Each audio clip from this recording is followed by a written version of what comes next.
ओम नमः सिद्धेभ्यः। ओम नमः सिद्धेभ्यः। ओम नमः सिद्धेभ्यः। मंगलमय मंगल करन वीतराग विज्ञान नमो तार जाते भई अरिहंता दिवा करे मंगल करे हो महा ग्रंथ करन के काज जाते मिले समाज सब पावे इस भवतरु का मूल एक जानौ मिथ्या भाव ताको कर निर्मूल अब करिए मोक्ष उपाय संतप्त मानस शांत हो जिनके गुणों के गान में बेवर्धमान महान जिन विचले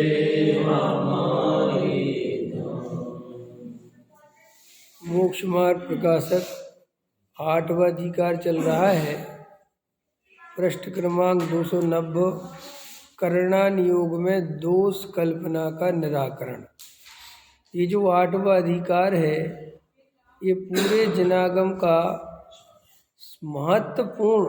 सबसे महत्वपूर्ण अधिकारों में से एक अधिकार है। जिसने 8वां अधिकार नहीं समझा, समझ लो वो जैन शास्त्रों को कैसे पढ़ा जाता है, उसमें कैसे प्रयोजनभूत तत्व को ग्रहण किया जाता है, शैली क्या होती है, चारों अनुयोगों में किस तरह से कथन आता है और लोग अपने मन से क्या क्या कल्पनाएं कर लेते हैं, ये पूरे जिनागम में इतना व्यवस्थित दोष कल्पना और निराकरण 3 बातें। क्या दोष हैं, लोग 4 अनुयोग पढ़ के क्या मिथ्या कल्पनाएं कर लेते हैं और उनका क्या समाधान है। ये 8वें अधिकार में पंडित जी साहब ने बहुत गहराई से लिखा है और सभी श्रोताओं को 8वां अधिकार अपने जीवन में जरूर पढ़ना चाहिए। शस्त्र बनते देर नहीं लगती।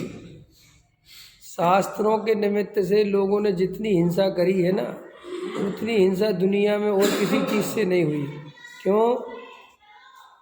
शास्त्र और शस्त्र ज्यादा अंतर नहीं है, एक डंडे का फर्क है।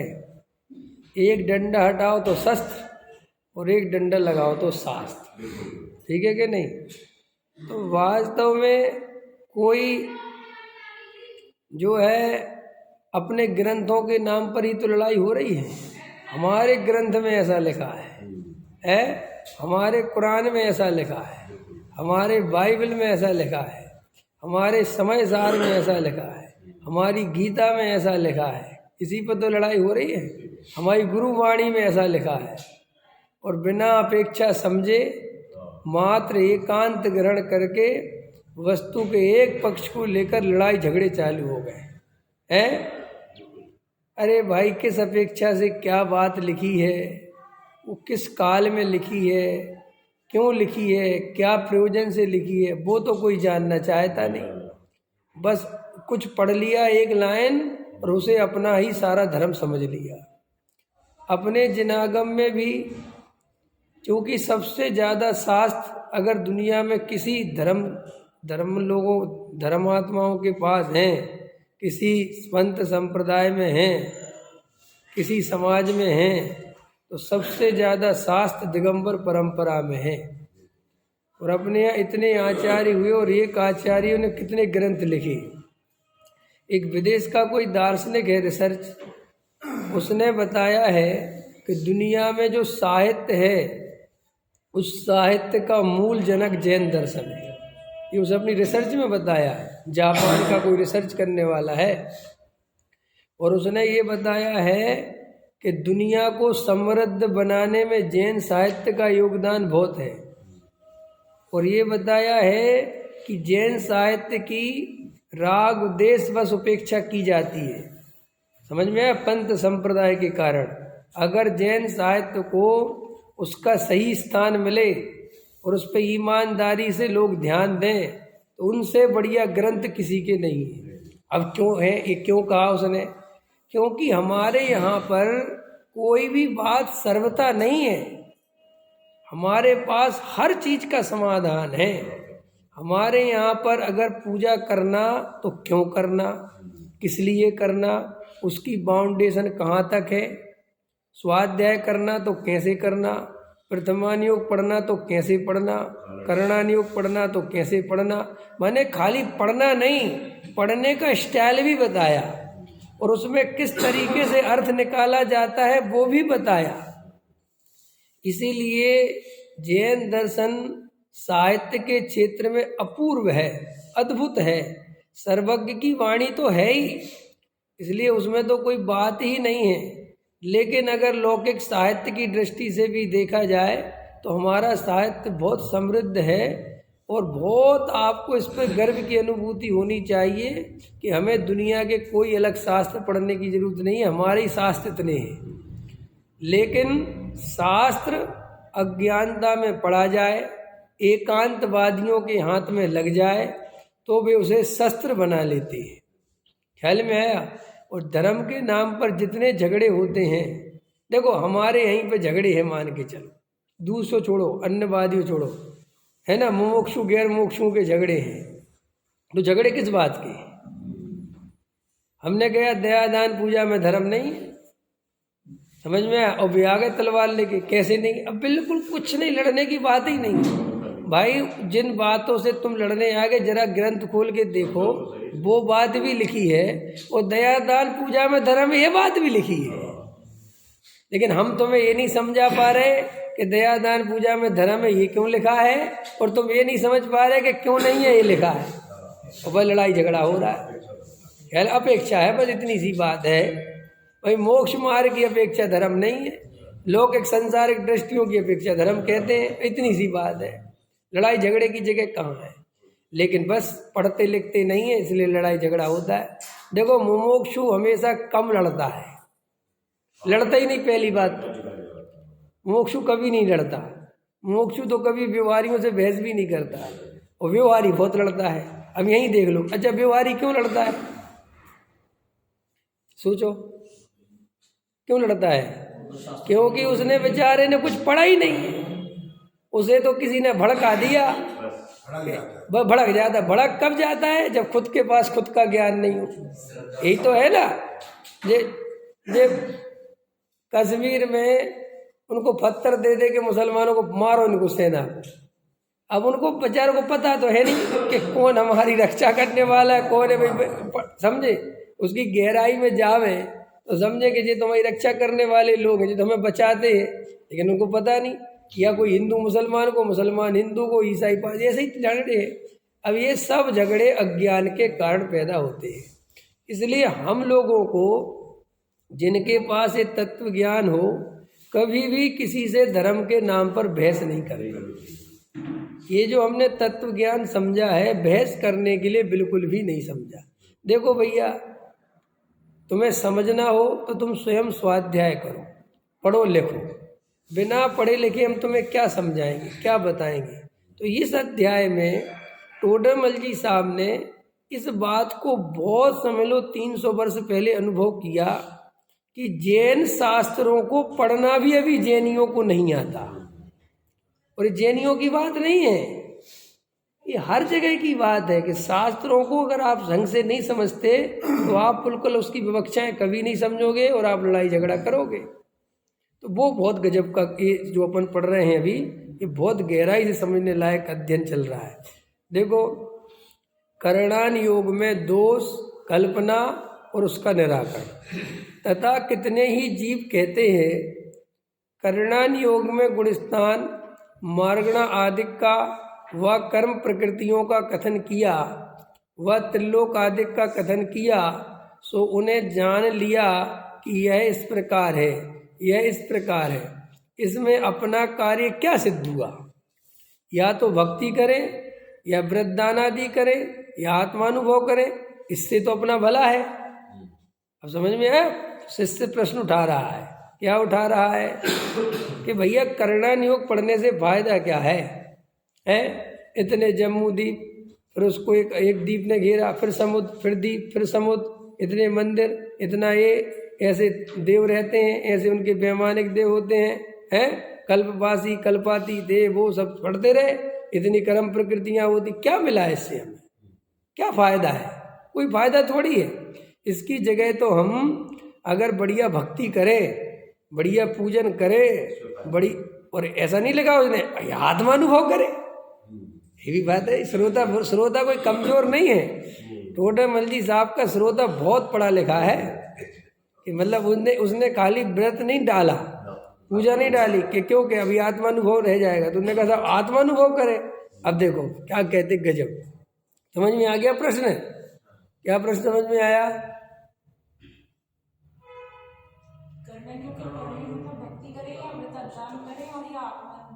हाँ, कि कोई फायदा नहीं है। हम जो नक्शे नापते फिरे, कहाँ जम्मूद्वीप में विजयात पर्वत है, कहाँ सुमेरु पर्वत है, कितना लंबा है क्या वो बने हुए, हमें इनसे क्या फर्क पड़ता है?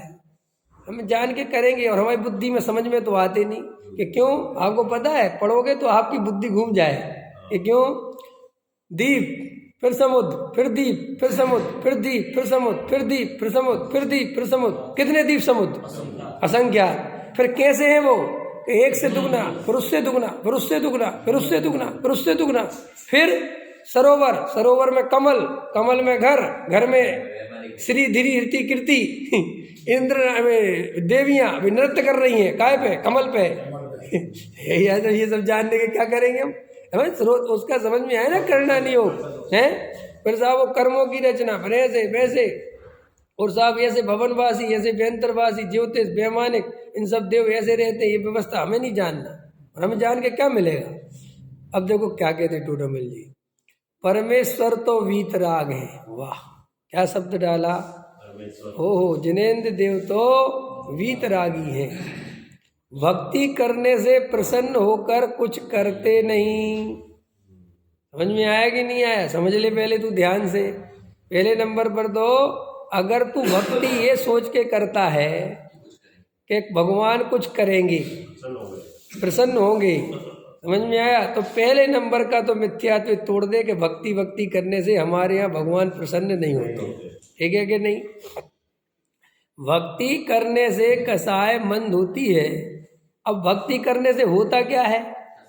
कसाय मंद होती है, उसका स्वयं उत्तम फल होता है। भगवान ने कुछ नहीं किया। तो पहले अगर कोई भगवान की भक्ति इसके लिए करता है कि भगवान प्रसन्न होंगे और मेरे बिगड़े कार्य बना देंगे, तो ये तो महामिथ्यात्व है। तो साहब भक्ति से काम होता है कि नहीं होता? तो उसका भी उत्तर दिया टोडरमल जी साहब ने कि भक्ति करने से क्या होता है, कसाय मंद होती है। अगर ईमानदारी से भक्ति की जाए तो, समझ में सुनील जी, अगर भक्ति बेईमानी से करी जाए, छल कपट से करी जाए, मान कसाय से करी जाए, ये मान कसाय से भक्ति समझते हो? नहीं समझते।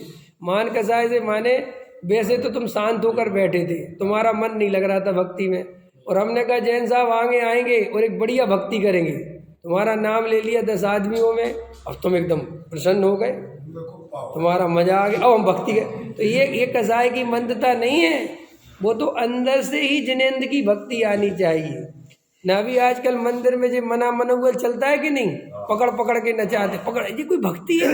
ये कोई तरीका है? ये कोई किसी की शादी में नाच रहे, कोई रिश्तेदारी में आए हो हैं?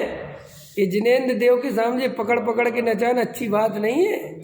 ये कसाय का पोषण है ये।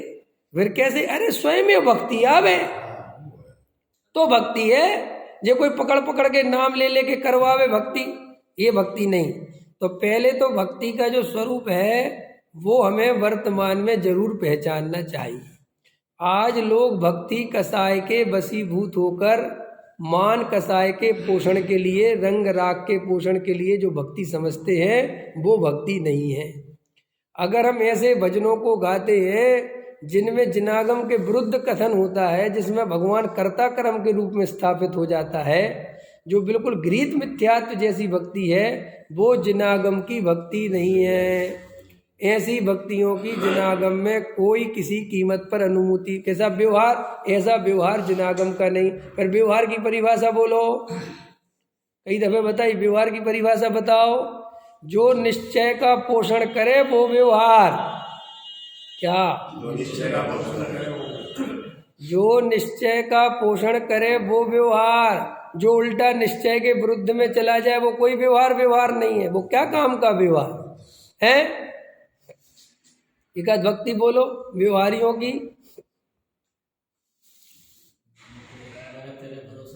हाँ, वो तो पुरानी, आजकल नई भी तो चलती खूब है। हाँ, मेरे सर पे रख दे बाबा अपने ये दोनों हाथ, देना हो तो दीजिए। अब ये बिल्कुल जिनागम में कहीं से व्यवहार से भी नहीं है अपने। हाँ, वो तू जन्म के बढ़ाने की बात करता है? अब समझ में आया कि नहीं आया?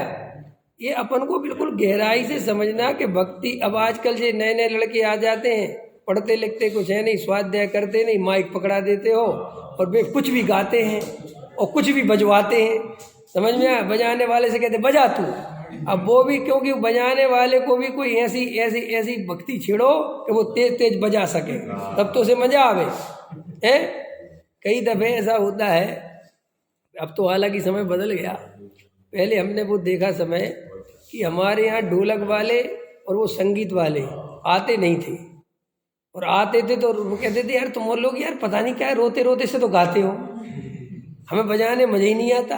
समझ में आया? ढंग का कुछ गाओ बाओ तो कुछ हम बजावे भी, इससे जो तुम लोग तड़क भड़क। समझ में? क्योंकि तुम ये मत समझना कि पैसे के लिए आते, उनको भी चाहिए कुछ ऐसा मजा तो आवे है, ऐसा तो कुछ गाओ जो। इसलिए जो हिंदुओं की भक्तियां बहुत चलती है, कुछ राग होना चाहिए, रंग राग होना चाहिए। हाँ, और तुम्हें राग का पोषण करना हो तो ऐसा नहीं कि राग आ जाता है, सांवली सूरत पे मोहन दिल दीवाना हो गया। समझ में आया नहीं है? सांवली सूरत पे मोहन दिल दीवाना हो गया। अब तुम्हें ये रंग राग करना तो घर पे जाके करो। समझ में आया? तुम वहाँ सुनो, तुम्हें जो गाने वाने सुनना है, ये मंदिर में अपना राग पूरा मत करो। कई लोगों को क्या लगता है कि मंदिर में, अरे भाई मंदिर हमने वीतराग का मार्ग के लिए बताया, तुम्हें जो राग आता भी है ना इस तरीके के भजन सुनने का, गाने का, नाचने का, कूदने, घर में जाओ और लगाओ वहाँ खूब करो जो करना है। लेकिन मंदिर में तो एक वीतरागता का ही पोषण चलेगा। कि क्यों? कि अगर मंदिर में भी हमने वीतरागता का ध्यान नहीं रखा तो फिर वीतरागता का ध्यान रखा कहाँ जाएगा? इसलिए तो हमारा जैन धर्म दिन पे दिन जो है हिंदू धर्म बना जा रहा है। कि क्यों? कि हमारे जो जैनी भाई हैं वे चौकी लगवा रहे, वे रंग राग के कार्यक्रम करवा रहे, पद्मावती धड़ेन्द्र को मंदिर में बैठा रहे। अरे तुम्हें पद्मावती धड़ेन्द्र की पूजा करनी, अपने घर में बैठा लो, तुम्हारा घर रागी द्वेषी का बना रहे, हमें क्या। लेकिन हमारा वीतरागी मंदिर तो रागी द्वेषी मत बनाओ। कम से कम हमारे मंदिर में कोई आवे तो उसे वीतरागता के अलावा कोई और चीज के दर्शन नहीं हो। ये जैन दर्शन की प्रमुख बात है। ये चैत्यालय बनवाने का मूल प्रयोजन है, मंदिर बनवाने का मूल प्रयोजन है। और अभी अपन मंदिर में ही रंग राग करने लगे, जैसे वो कहते ना धर्म क्षेत्रे कृतम पापम, है ना, अन्य क्षेत्रे कृतम पापम धर्म क्षेत्रे विनश्यति, और धर्म क्षेत्रे कृतम पापम वज्र लेपो न भविष्यति। कि भैया अन्य क्षेत्र में किया गया पाप तो धर्म के क्षेत्र में आके मिट जाए, लेकिन धर्म के ही क्षेत्र में वो पाप चालू हो जाए तो फिर कहाँ मिटेगा? अगर हम तुम्हें यही प्रवचन में ही तुम्हें हम वीतरागी की मार की जगह रंग राग की बातों में उलझा दे तो हम वीतरागता के मार सुनेंगे कहाँ? समझ में आया? तो भक्ति का पहले लाइन में टोडामल जी ने साहब ने कहा, भक्ति करने से कसाय मंद होती है। सो अगर कसाय की मंदता पूर्वक भक्ति हो, देव शास्त्र गुरु का स्वरूप समझकर भक्ति हो तो ही भक्ति समझना। कुगुरु कुदेव कुशास्त्र में नाचने कूदने को जिनागम में भक्ति नहीं कहा। समझ में आया? चाहे भले रूठ जाए सारा जमाना, मगर रागियों की शरण में न जाना। समझ में आया? ये तो मूल जिनागम है। और सुनो, हम तो कहते रागियों की शरण में भी चला जाए, वहां तक तो ठीक था। अब तो इसने वीतरागी को ही रागी बना दिया। अब ये बहुत खतरे की घंटी बज गई। नहीं समझ में आया? डॉक्टर साहब बहुत अच्छा बताते थे कि क्या हुआ कि एक समय ऐसा आया कि तंत्र मंत्र रागी देसी देवता बहुत छा गए, उनका बहुत समझ लो हाईलाइट हो गए। और अपने जो जैनी भाई थे जो स्वाध्याय वगैरह नहीं करते थे, अभी मैं कल रात को वर्णी जी की आत्मकथा पढ़ रहा हूँ, कल से प्रारंभ करी। तो वर्णी जी की आत्मकथा पढ़ी मैंने, अभी 40-50 पेज पढ़े। तो मैंने उसमें देखा कि पहले इंजीनियर साहब पढ़ना लिखना कितना कठिन काम था। माने पढ़ना लिखना सीखना कितना कठिन काम था। वो वर्णी जी की आत्मकथा को पढ़ोगे तो समझ में आएगा। भाई साहब, वो व्यक्ति जैन दर्शन पढ़ने के लिए इतना भटका है, इतना भटका है कि आप कल्पना नहीं कर सकते। और भूखा प्यासा और पैदल कि मुझे कोई जैन दर्शन पढ़ा दे। कहानी पढ़ो तो आपकी आंख से आंसू निकल जाए उनकी आत्मकथा में कि कैसे कैसे जहाँ किसी ने बता दिया वहां पढ़ाने वाले पैदल जरा से चने ले लिए, किराए को पैसा नहीं, पैदल चले जा रहा है, पैदल चले जा रहा है। उनने पैदल सोचो बात, कहाँ वो हमारा सागर, और वहां से पैदल नागपुर मुक्तागिरी पैदल। कितने गांव में रुकते थे, जंगल में रुकते थे कि कोई पंडित जी मिल जाए। किसी ने 2 दिन पढ़ा दिया, किसी ने 3 दिन पढ़ा दिया, कहीं जैसी व्यवस्था। और पहले पैसा होता ही नहीं था लोगों के पास उसमें। अब देखो तो भैया, ये जो पढ़ाई लिखाई है, जो स्वाध्याय है, इसकी बहुत कीमत है। तो एक समय ऐसा था कि भैया कुछ नहीं था, अब चमत्कार नमस्कार हो गए, बहुत मंत्र तंत्र फैल गए, रागी देसी देव, कोई पढ़ाने वाला नहीं था, कोई समझाने वाला नहीं था। अब वीतरागी भगवान विराजमान तो थे, लेकिन कोई बताने वाला नहीं था कि वीतरागता क्या चीज है। अब डॉक्टर साहब सुनाते हैं कि क्या हुआ कि अपने बहुत से जैनी भाई ये अन्य देवी देवताओं के पास जाने लगे। ख्याल में आए ना, उनको पूजने, माने अपने मंदिर भी आ गए और अपनी कोई मन्नत मांगने के लिए वो प्रार्थना भक्ति वहाँ चले गए। तो अपने कुछ जैनी भाई थे, उनने सोचा अरे यार अपना समाज तो ये जो है ये अन्यमतियों में जाने लगा, तो क्या करें कि भैया यहीं पे विराजमान कर दो देवी देवता। क्योंकि पट्टी क्या पढ़ा दी कि हमारे भगवान तो वीतरागी हैं, वे तो कुछ करते ही नहीं, ना वे किसी का अच्छा करते हैं और ना किसी का बुरा करते हैं। और जो अन्य देवी देवता हैं, अगर उनकी भक्ति करो तो वे प्रसन्न होते हैं और वे अपना काम पूरा कर देते हैं।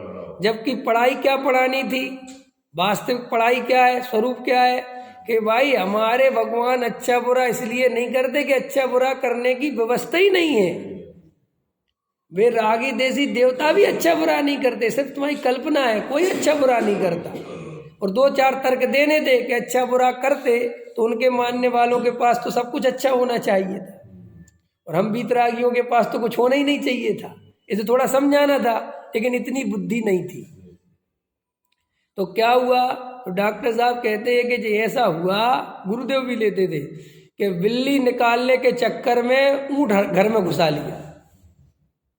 समझ में, जरा सा दोस्त निकालने के लिए क्या हुआ कि अब घर में ही विराजमान कर लिए। अब अपने ही रागी तो ऐसी तो अन्य जगह जाने की जरूरत ही नहीं। तो कम से कम पहले ये तो पता था कि जैन धर्म प्योर वीतरागी है, यहाँ राग देश के लिए, रागी देसी देवताओं के लिए कोई स्थान नहीं है। लेकिन क्या हुआ, जब हमने पद्मावती बैठा ली है, और जब पद्मावती का भी बहुत अच्छा बताया था, एक दिन बताया था ना मैंने, ये पद्मावती कैसे आ गई बताया था ना। देखो हमारे यहाँ तीर्थंकर 24 हैं, कोई देवी नहीं थी, देवी नहीं थी अपने यहाँ। तो बोले यार एक आध देवी की बहुत जरूरत है, माने स्त्री का कुछ तो एक आध वोट तो होना चाहिए।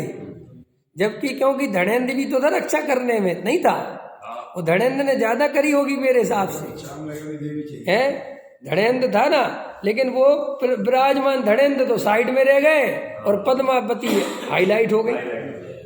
और पद्मावती इतनी बड़ी देवी बन गई कि धड़ेन्द्र का तो ही पता नहीं है, नहीं समझे। जैसे रॉबर्ट वाड्रा को तो पता ही नहीं है, वो प्रियंका ही प्रियंका दिखती है, पति का पता ही पता नहीं कहाँ है। तो ऐसे ही के साहब वो तो पद्मावती पद्मावती पद्मावती। तो डॉक्टर साहब कहते अरे धड़ेंद्र भी तो साथ में ले आओ।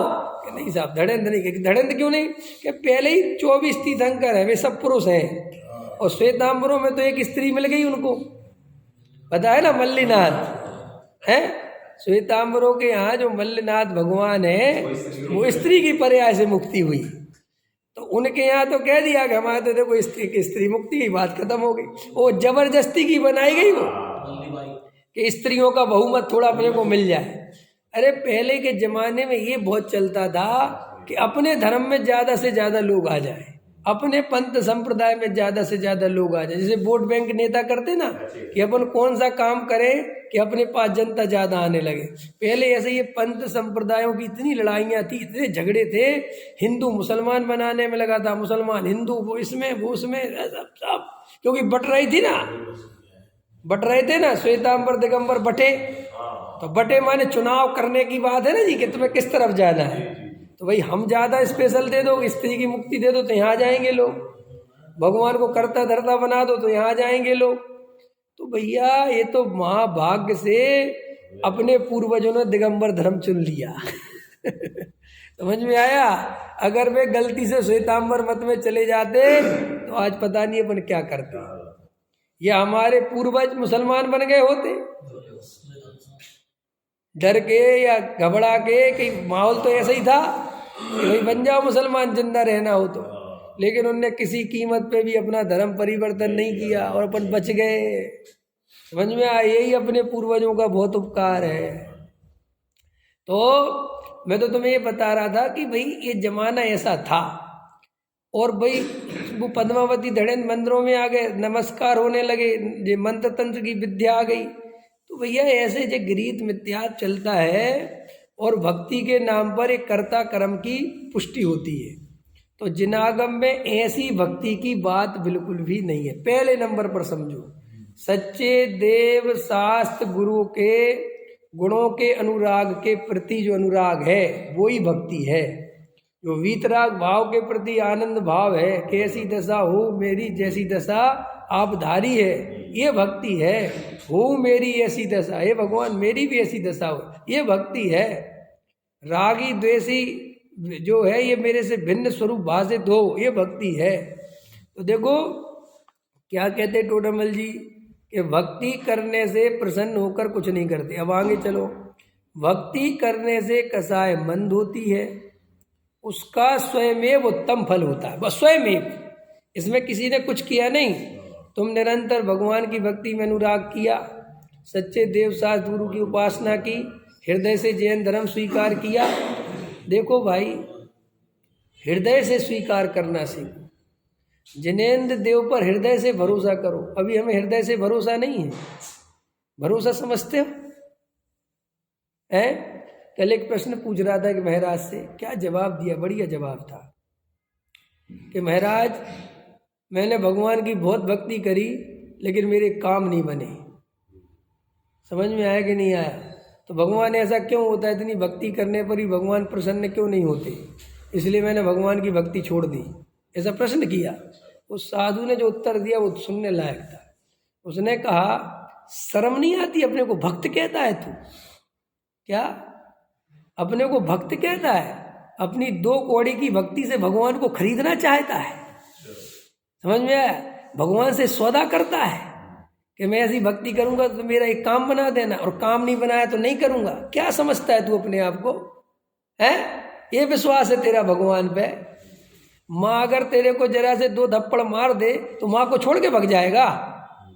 पिता तेरे को 2 थप्पड़ मार दे तो पिता को छोड़ के भग जाएगा कि काय का पिता? ऐसा कोई दुनिया में करता है? अरे पिता रात दिन पीटे तो भी पिता ही सब कुछ है। ये कहलाता है विश्वास। माँ रात और दिन पीटे फिर भी माँ से ही चिपके। तो तुम तो भगवान को माता पिता से भी ज्यादा बड़ा नहीं समझते। इतना समझ रहे हो ना जवाब? ऐसे हृदय पे हाथ रख के देखो, तुम्हें जिनेंद्र देव पे वास्तव में भरोसा है?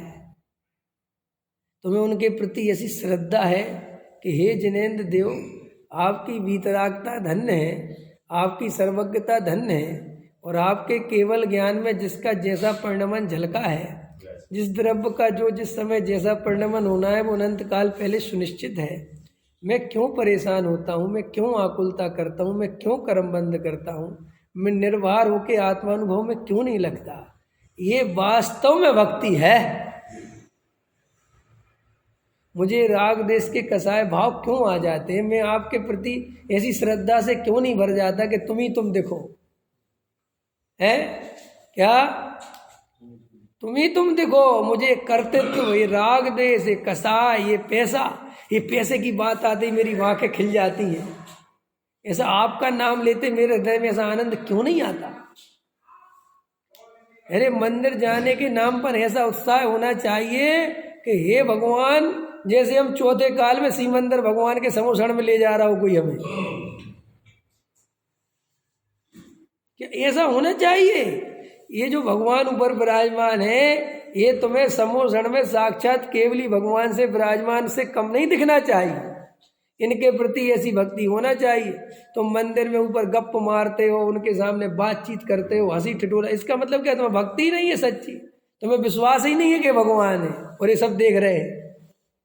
बोलो, प्राइम मिनिस्टर के सामने तुम गप मार सकते हो? भाई साहब ऐसे खड़े रहते, सावधान, आवाज सुई गिरे तो आवाज आवे, है ना।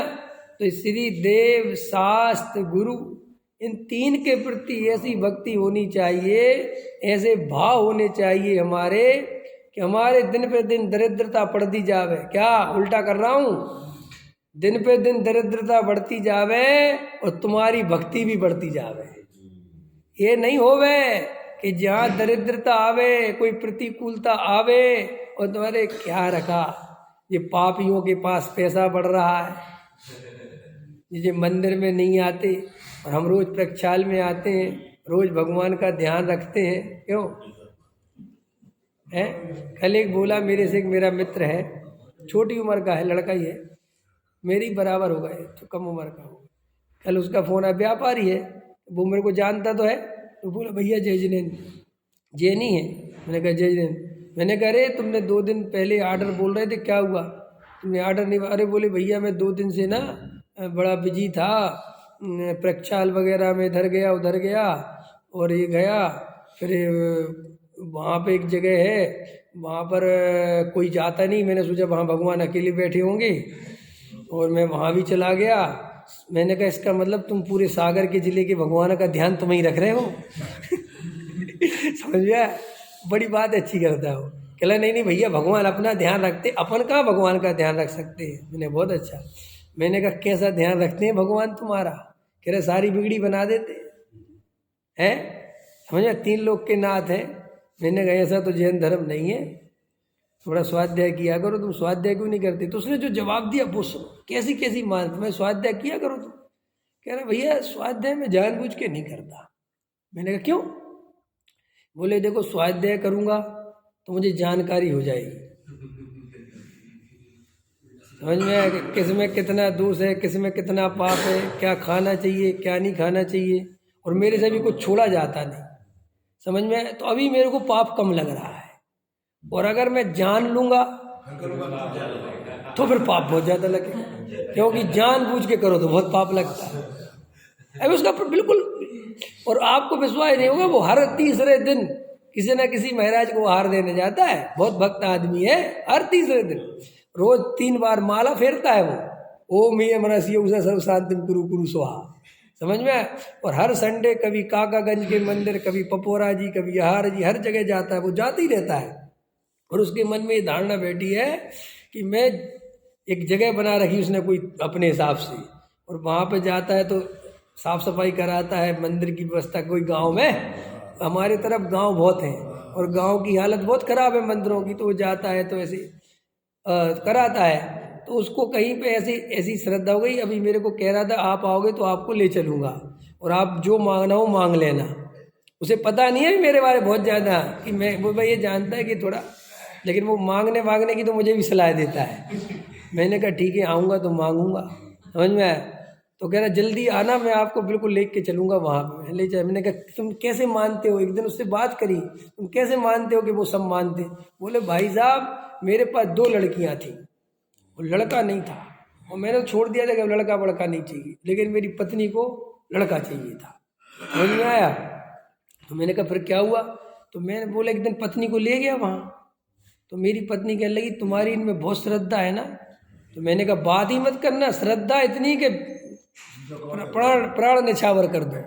तो उसकी पत्नी ने कहा थोड़ा मांग लो ना। क्या मांग लूं? मैं कुछ नहीं मांगता, वो अपने आप समझ जाते हैं। समझ में आएगा? तो उसने कहा समझ ही तो नहीं रहे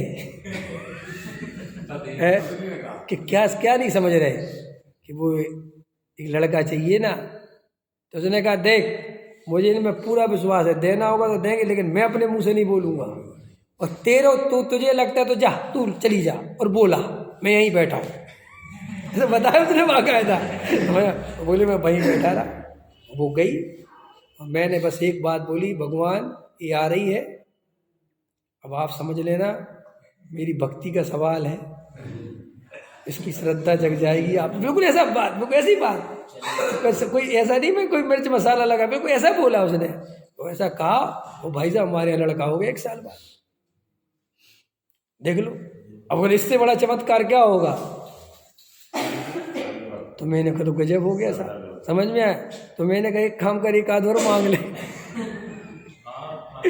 2-4 कर ले क्यों? अब उसकी मान्यता है कि नहीं? तो वो कल कहने लगा कि भैया मैं इसलिए स्वाध्याय नहीं करता कि अगर मैं ज़्यादा जान लूँगा और मुझे पता चल जाएगा कि आलू में इतने जीव हैं और ये है और इसमें इतना पाप है, तो फिर तो मैं खा ही नहीं पाऊँगा और फिर मुझे बहुत पाप लगेगा, क्योंकि अभी तो भगवान मेरे बारे में समझता है कि इस बेचारे को पता नहीं है। देखो तो कैसे जीव, संसारी जीव सोचते हैं। समझ में आया कि नहीं आया? अरे मैंने कहा भैया तुम कैसी बातें करते हो, ये किसने सिखाया तुम्हें?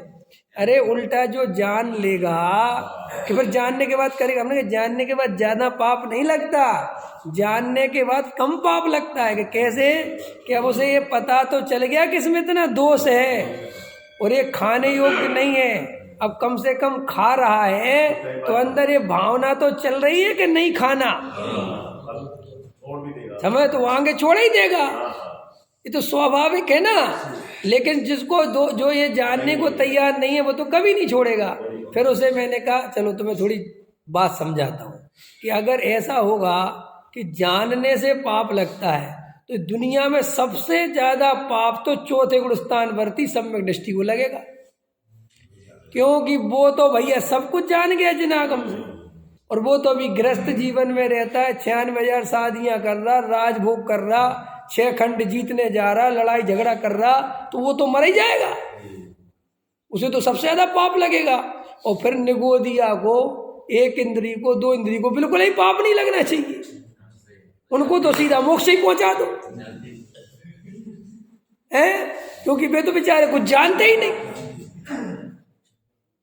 तो उसे थोड़ा समझ में आया कि लगा अच्छा, मैंने कहा ऐसा नहीं है बेटे, जानने से कोई पाप नहीं होता, उल्टा सब जानो, तुम छोड़ने की चिंता क्यों करते हो? अरे जिसमें जितना दोष है जानो ना, अब ये पता तो चल जाए कम से कम कि क्या करने योग्य है और क्या नहीं करने योग्य है। कोई बात नहीं, आज नहीं तो कल छूट जाएगा है। लेकिन मिथ्या दृष्टि को फिर परिभाषा सिखाई कि मिथ्या दृष्टि और सम्यक दृष्टि कहते कैसे, पहले समझ ले। जो दोषों को दोष नहीं मानता और उनमें सुख पूर्वक, सुख बुद्धि पूर्वक भोगता है वो मिथ्या दृष्टि, और जो दोषों को दोष मानता है और छोड़ने की बुद्धि से भोगता है वो सम्यक दृष्टि। बोलो, ये तो सरल है। अरे भैया हम गृहस्थ जीवन में हैं, लेकिन ये गृहस्थ जीवन सुखमय नहीं है, ये हमें निर्णय कि तुम रह क्यों रहे, वो छोड़ो तुम, लेकिन हमारी श्रद्धा में ये हमें सुख की कल्पना नहीं है इसमें, इसलिए हम सम्यक दृष्टि हैं, और तुम उसमें सुख की कल्पना करके बैठे हो इसलिए मिथ्या दृष्टि हो। क्योंकि सम्यक दर्शन छोड़ने या जोड़ने या त्यागने पर नहीं डिपेंड करता, सम्यक दर्शन इस बात पे डिपेंड करता है कि तुम्हारी अंदर इसके प्रति मान्यता क्या है, श्रद्धा क्या है। अरे हम तुम्हें आलू के दोष बताएंगे, तुम आज नहीं तो कल, कल नहीं तो परसों, परसों नहीं तो नरसों, और मैं तो कहता हूं जिंदगी भर भी नहीं छोड़े, लेकिन ये छोड़ने योग्य है, खाना नहीं चाहिए, ये संस्कार तो प्रबल हो गया। नहीं समझ में आया? मैं मुनि नहीं बन पा रहा इस पर्याय में, लेकिन अंदर अहो धन्य मुनि राज हमारे हैं, दशा तो वही अलौकिक है। ये गृहस्थ जीवन है, राग राग विषय भोगों में रहने में कोई कुछ नहीं, तो ये अंदर कहीं ना कहीं वो श्रद्धा मजबूत हो रही है ना। और मैं इसी में सुख मानूं, इसी में सुख बुद्धि रखूं, कमाने में परिग्रह में, तो क्या होगा। तो पहले नंबर पर तो आप ये भक्ति के प्रसंग में बोल रहा हूं, पहले नंबर पर निर्णय करो और ईमानदारी से करो, क्या तुम जिनेंद्र देव के ऐसे भक्त हो जिन पे तुम्हें पूर्ण रूप से श्रद्धा है, कोई शंका नहीं है। अगर जिस दिन तुम जिनेंद्र देव के ऐसे भक्त बनोगे, उनकी ऐसी भक्ति करोगे, सुनो सुनो सुनो, तो एक ही भक्ति में इतना पुण्य बनता है कि तुम कल्पना नहीं कर सकते। भैया सम्यक दृष्टि इतना पुण्य बांधता है, सम्यक दृष्टि जरा जरा सी भक्ति में, कि उसे तीर्थंकर प्रकृति का बंध हो जाता है, उसे चक्रवर्ती की संपदा का बंध हो जाता है, उसे 63 सलाका के महापुरुषों का बंध हो जाता है। सम्यक दृष्टि कोई होता है, मिथ्या दृष्टि को कभी नहीं होता। इसलिए लोगों को लगता है अरे तुम जैन धर्म की सच्ची श्रद्धा तो करके देखो, लोग मरे जा रहे हैं मेहनत कर करके, व्यापार धंधे कर करके, भगवान को छोड़ छोड़ के व्यापार करने जा रहे हैं। नहीं समझ में आया? स्वाध्याय चलता है और 9:15 बजे दुकान खोलते हैं, छोड़ दिया स्वाध्याय, नहीं दुकान खोलना जरूरी है।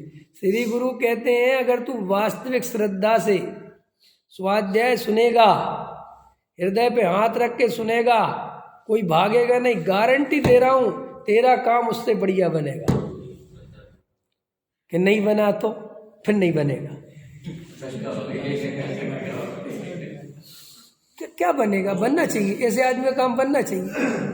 मैं तुमसे पूछता हूँ, बनना चाहिए है? डॉक्टर साहब पूछ रहे थे, डॉक्टर साहब बता रहे थे एक दिन कि डॉक्टर के पास जावे और अंदर जाके कहे तुम्हें डॉक्टरी आती है हैं? तुम ऑपरेशन कर लेते हो, क्या होगा? क्या होगा तुम्हारा? अच्छा पहले बताओ, डॉक्टर तुम्हारा ऑपरेशन करेगा? तुम ऐसी बातें करोगे? पागल कहेगा कि नहीं कहेगा? कि साहब मैंने कौन सा गलत प्रश्न कर लिया? अरे मूर्ख चंद, जब तुझे भरोसा ही नहीं तू दरवाजे के अंदर आया क्यों है? पहले ही पता करके आता ना बाहर से है, वह डॉक्टर से पूछेगा। ऐसे ही तुझे भगवान पे क्या भरोसा है? पल पल में अपनी श्रद्धा बेचता है, पल पल में, एक सेकंड में जरा सा काम बिगड़ गया, अरे क्या रखा है, भगवान भगवान करते रहो। कई पंडितों की पत्नियां होती हैं, पंडितों की पत्नी जरूर बोलता हूँ, इसलिए नहीं कि मेरी पत्नी बैठी है, इसलिए पंडित माने जो धार्मिक आदमी, पंडित का अर्थ वो मत नहीं कि स्वाध्याय, पंडित माने मुमुक्षु तत्व ज्ञानी, वो सब पंडित हैं। अब उनकी पत्नी है या पति है, उल्टा कर दो कोई बात नहीं। अब देखो तुम्हारी ये पंडित्याई से घर नहीं चलेगा, माल ले आओ, पैसा कमाओ। देखो अगर पंडित जी सच्चे हैं सुबह तो कोई बात नहीं, उनका तो जो है सो ठीक है, लेकिन तूने कितना कर्म बांधा, तुझे पुण्य पाप पे जरा सा भरोसा नहीं, इतनी सी श्रद्धा नहीं पुण्य पाप पे। हम जैन धर्म पढ़ने के अधिकारी हैं, अगर हमें पुण्य पाप पे बिल्कुल श्रद्धा नहीं, हमारा कर्तव्य भरोसा है। तुम्हें ऐसा देखो मैं कितने शास्त्री विद्वान हुआ, अन्यथा मत लेना, मैं समझाने के लिए समझा रहा हूँ।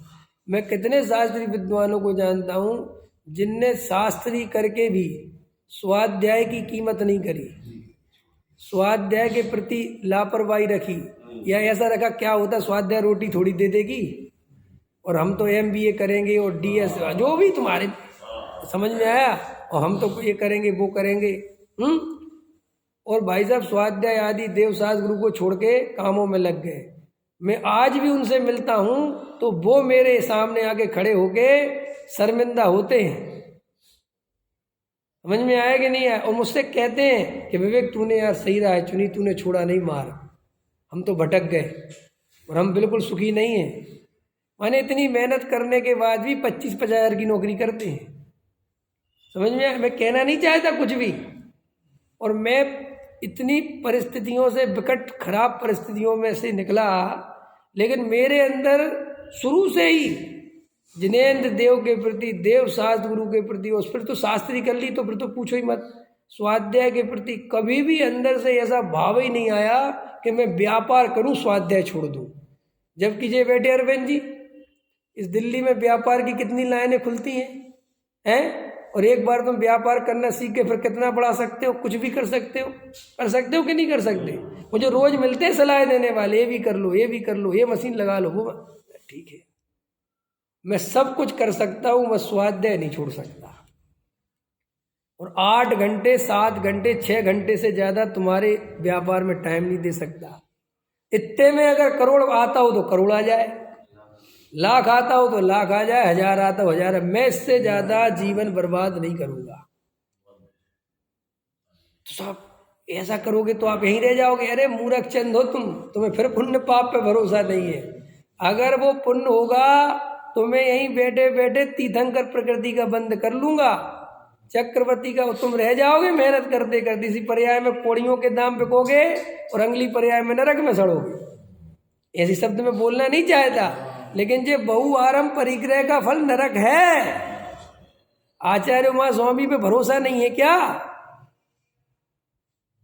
क्या लिखा राजेश जी? नरक कैसे जाते हैं तत्वार्थ सूत्र में? बहु आरंभ परिग्रह नारकेशु। नरक जाने के लिए बहु आरंभ परिग्रह के भाव से नरक जाते हैं। त्र्यंच गति कैसे जाते हैं? मायाचारी करने से त्र्यंच गति जाते हैं। अल्प आरंभ अल्प परिग्रह से मनुष्य होते हैं। व्रतशील संयम आदि ईमानदारी से धारण करने से देव गति जाते हैं। सबसे कठिन है मनुष्य पर्याय, सबसे कठिन है। क्यों? क्योंकि ज्यादा पुण्य कर लिया तो देव चले जाओगे, ज्यादा पाप कर लिया तो नरक चले जाओगे, मायाचारी कर ली तो त्र्यंच चले जाओगे। अब बीच का रास्ता है मनुष्य। समझ में आएगी नहीं आया? अरे भाई, जिनेंद्र देव पे श्रद्धा नहीं करते, तुम अपने बच्चों को श्रद्धा नहीं करना सिखाते।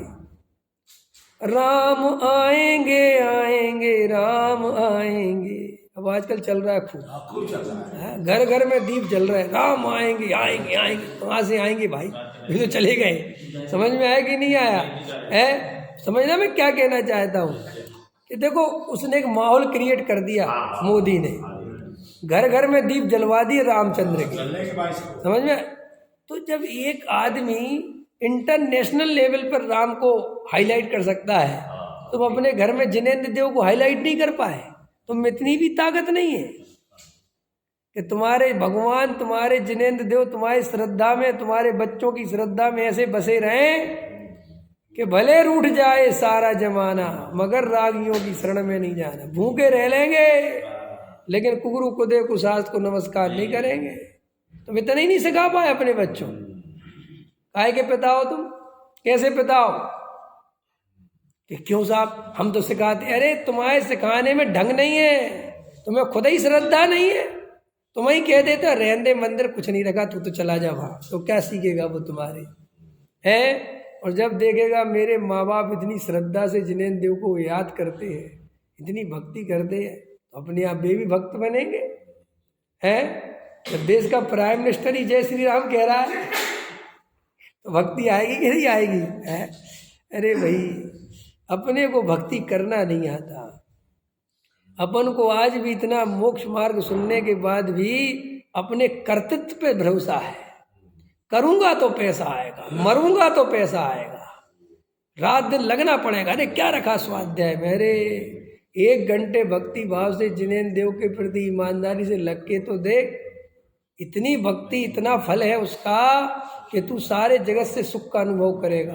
तुझे ऐसा लगेगा मेरे से ज्यादा कोई सुख नहीं है भाई साहब। कैसे कैसे प्रसंग लिखे प्रथमान योग में, ये देखो जिनेंद्र देव की भक्ति में कैसे डूबे हैं सब। माँ माँ है, वो कवि था ना, कौन क्या था, जिसके लड़के को सर्प ने स्वयंभू, वो विषापहार स्त्रोत बन गया था सेठ जी का। हाँ, वो लड़के को सांप ने काट लिया था। हाँ, ये तो अपनी भक्ति में डूबे थे, कर रहे थे, वहाँ सर्प का विष उतर गया।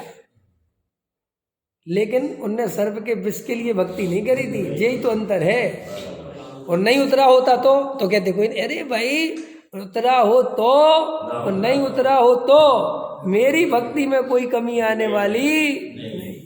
अरे तुम अभी मैं वर्णी जी की आत्मकथा पढ़ रहा था, देखो तो क्या आत्मकथा, क्या गजब आत्मकथा। मैंने कहा देखो, अपने एक से एक महापुरुष हुए।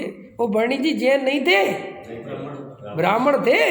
उनको तो जैन धर्म का जो बाहर का जीवन था वो देख के प्रभावित हो गए थे। समझ में आया? तो खुरई में थे, तो खुरई में एक जगह किसी ने पूछा कि तुम, वो सब सुनाते थे कि भैया मैं तो ब्राह्मण हूँ, मैं जैन धर्म के बारे में जानता नहीं, मुझे जैन धर्म पढ़ना है। तो बोले तुम जैन धर्म से प्रभावित क्यों हो गए, क्या बात? तो बोले हम साहब इसलिए जैन धर्म से प्रभावित हो गए कि रात में नहीं खाते। ये लोग जो है, इनके भगवान जो है इतने शांत हैं कि कुछ ऐसा नहीं है, बहुत अच्छी लगती प्रतिमा देखकर। और इन लोगों के यहाँ अहिंसा का पालन होता है, दया का पालन होता है, किसी भी जीव को सताते नहीं। ये मुझे बहुत अच्छा लगा। तो सुनो उन सेठ जी ने क्या जवाब दिया, अभी तुम जैन धर्म का आ नहीं जानते। सोचो है ना। और सेठ जी ने उसको लिखा है उस आत्मकथा में, भयंकर डांटा कि ढंग से पढ़ो। ये नहीं कि अरे अच्छा तुमने बहुत अच्छा किया, आ जाओ, ऐसा नहीं, डांटा। ये नहीं है जैन धर्म। जैन धर्म तो कुछ और है, ये तो उसका बाहरी आचरण है। भाई सोचो बात। तो उन्होंने कहा फिर क्या है? बोले पढ़ो, अभी रहो यहाँ, पंडित जी आएंगे वो पढ़ाएंगे। फिर वे रहे वहाँ पर, पढ़े, पढ़ाया उनको। है हम लोग की क्या हालत है? अपना बच्चा कुछ पूछे, हमें कुछ बताने की, जवाब देने की फुर्सत ही नहीं है। हम खुद ही नहीं पढ़ते। अब जो माँ वगैरह हैं जो स्वाध्याय नहीं करती, जो माँ, तुम्हारा बच्चा कैसे सीखेगा? ये स्वाध्याय करना चाहिए, नहीं करना चाहिए, तुम पढ़ते नहीं हो। ख्याल में बाद में तुम रोते हो। अरे भैया आज सावधान हो जाओ। अगर तुम रोज, एक सच्ची घटना है, बिल्कुल सच्ची है, जो मैंने अभी कुछ दिन पहले सुनी थी। अब मैं जगह वगैरह का नाम नहीं बताऊंगा। मैं गया वहाँ पर, एक व्यक्ति थे, वो मेरा प्रवचन सुनते थे। मेरा तो कोई परिचय था नहीं विशेष, सुनते थे बस। और सुनते थे तो भाई इतनी श्रद्धा से, इतनी भक्ति से सुनते थे, बड़ा अच्छा लगता था पूरा परिवार। जब मैं गया वहाँ पर और जब उनने अपनी हिस्ट्री सुनाई कि मेरी कहानी क्या, तो मैं तो सोच भी नहीं सकता था कि ये व्यक्ति इतना सत्य व्यसनों में डूबा होगा। समझ में आएगी नहीं, मतलब कहीं कल्पना ही नहीं कर सकता था। और उन्होंने बताया कि मेरी हालत तो ऐसी थी, रात के 3 बजे तो मेरा जो है, समझ में आया कि नहीं आया, रात होती थी सोने की, 3 बजे तक तो जागता रहता था। दुनिया भर के कुकर्म जो हो सकते हैं। मैंने कहा भैया तुम्हें अचानक ये धर्म की रुचि कहाँ से, और इतनी गहरी, इतनी जबरदस्त इस उम्र में आके? तो बोले क्या था कि मेरी माँ रोज स्वाध्याय करती थी और मैं आता था तो मेरी प्रतीक्षा करती रहती, कोई कहती कुछ नहीं थी, ठीक है कोई बात नहीं, रोज स्वाध्याय करती थी, रोज स्वाध्याय करती थी। और मैं जाते हुए देखता चला जाता था कि पढ़ रही है। वो बस एक ही बात बोलती थी, आजा, तेरे जिस दिन भाग्य जगेंगे तू बैठेगा, जिस दिन तेरे भाग्य जगेंगे तू बैठेगा। वही तरह इतना समझ में आया कि नहीं आया है? और बोल के एक दिन, उसको कई साल निकल गए, एक दिन भाव आ ही गया है कि बताओ तो तुम क्या पढ़ती हो। सोचो बात। तो उसने कहा क्या पढ़ती हूँ, तू ही पढ़, पढ़ तू, सुनूंगी मैं। तो पढ़ा एक पेज, बड़ा अच्छा लगा। तो बोले एक काम का, अच्छा लगा, बहुत अच्छा लगा, बहुत अच्छा लगा माँ, बड़ा अच्छा लगा। एक काम कर, तू रोज पढ़ के सुनाया कर 2 पेज, और कुछ नहीं। और भाई साहब वो 2 पेज पढ़ के सुनाए, रोज सुनाए। आज स्थिति ऐसी है कि आप कल्पना नहीं कर सकते, आप सोच भी नहीं सकते। अंजन जैसे निरंजन हो गए थे ना, ऐसी दशा है। तो भैया ये स्वाध्याय, तुम ईमान, इसके प्रति तुम्हारी श्रद्धा तो हो, ये दुनिया को पलटने की ताकत रखती है। तुम तो छोटी मोटी बातें सोचते हैं। जिनेंद्र देव के सामने मांगते भी हो तो सड़ी चीजें मांगते हो, ये पुद्गल का वैभव मांगते हो। और जिनेन्द्र देव कहते हम तुझे चैतन्य वैभव दिखा रहे हैं, हम तुझे मोक्ष मार्ग बता रहे हैं, अरे हम तुझे ऐसा रास्ता बता रहे कि तू अनंत काल के लिए सिद्धालय में अनंत काल सुखी हो जाए। और तू कह रहा सोना चांदी है, मकान दुकान, तो हंसी आती है। सिद्ध भोजन खोजते है, लगा है ना, मानो सिद्ध भोजन खोजते। अरे थोड़ा सा ऊपर उठो भाई, सच्ची भक्ति करो। ये तो भक्ति का प्रसंग आ गया तो बोल दिया इतना। भक्ति भी सही करना, यथार्थ करना, ईमानदारी से करना। तुम उस भक्ति का फिर आनंद देखना, डूब के करना भक्ति करो तो, मायाचारी से नहीं करना, दिखावा की नहीं करना, ठीक है ना। भक्ति करने से कसाय मंद होती है, उसका स्वयमेव उत्तम फल होता है, स्वयमेव होता है, उसमें आपको कुछ नहीं करना। सो करना नियोग के अभ्यास में उससे भी अधिक मंद कसाय होती है। अब देखो टोडामल जी कह रहे तू भक्ति से काम की बात कर रहा, तो सुन, भक्ति से भी ज्यादा मंद कसाय काय में हो जाती है, करना नियोग। क्योंकि भक्ति तो दो लोगों के बीच में हो रही ना। अब वहाँ भगवान बैठे हैं और तुम यहाँ बोल रहे हो, तो हो सकता है तुम्हारा ध्यान इधर चला जाए उधर चला जाए। और भक्ति में रिपीटेशन बहुत होता है, तो जब रिपीटेशन होता है तो मन भटकता है। इसलिए मैं हमेशा कहता हूँ पूजा रोज नई नई करो। क्यों नई नई क्यों करते रहो कि वो रिपीटेशन माने वो याद नहीं होनी चाहिए तुम्हें। अगर वो याद हो गई, इसलिए तुम लोग ध्यान से देखना, तुम लोग जब ये करोगे ना, सफल जन्म मेरा हुआ प्रभु दर्शन से आज, इस पे तुम्हारा बिल्कुल मन नहीं जाएगा कि तुम क्या पढ़ रहे हो, क्योंकि वो तुम्हें रट गया, याद हो गया, अब तुम्हें कुछ नहीं पता चलेगा। और किसी ने और ये कह दिया कि खोल दो वो देव सात गुरु पूजन, वो भी तुम्हें भाग्य से याद हुई, तो बस तो हो गई तुम्हारी पूजा। क्योंकि जहाँ रिपीटेशन हुआ और वो तुम्हारे चेयोपम ज्ञान में याद रहा, तो फिर तुम उसकी कोई वैल्यू नहीं करोगे। समझ में आया? फिर वो, इसलिए भक्ति में एक प्रॉब्लम जरूर है कि अगर तुम रिपीटेशन से पढ़ोगे तो वो उपयोग नहीं लगेगा, क्योंकि वो भटक जाएगा। तो वो टोडामल जी साहब कहते हैं कि भक्ति में तो ये होता है, लेकिन करना नियोग में विषय नया नया आता है। अच्छा इतने दीप, फिर इतने शब्द, अच्छा वहाँ इतने जिन्यालय, अच्छा ऐसे, अब ये तुम्हारा उपयोग सूक्ष्म होता चला जा रहा है। तो वास्तव में ये जो भक्ति है, यही तो भक्ति है, माने वो उपयोग पापों में नहीं गया। और ग्रंथ में वो करना नियोग के माध्यम से सर्वज्ञ देव की वाणी पर श्रद्धा हुई और ऐसा उनने वस्तु का स्वरूप बताया, उसमें सूक्ष्मता से अध्ययन किया तो उपयोग और बारीक हो गया। तो वहाँ स्वयं में भी बहुत ज्यादा पुण्य का बंध होता है। ये अभी टोडामल जी क्या सिद्ध कर रहे हैं समझ में है कि करना नियोग का स्वाध्याय जरूर करना चाहिए। ये पूरा पढ़ाऊंगा मैं, पूरा बताऊंगा कि कैसे। अभी का समय हो गया।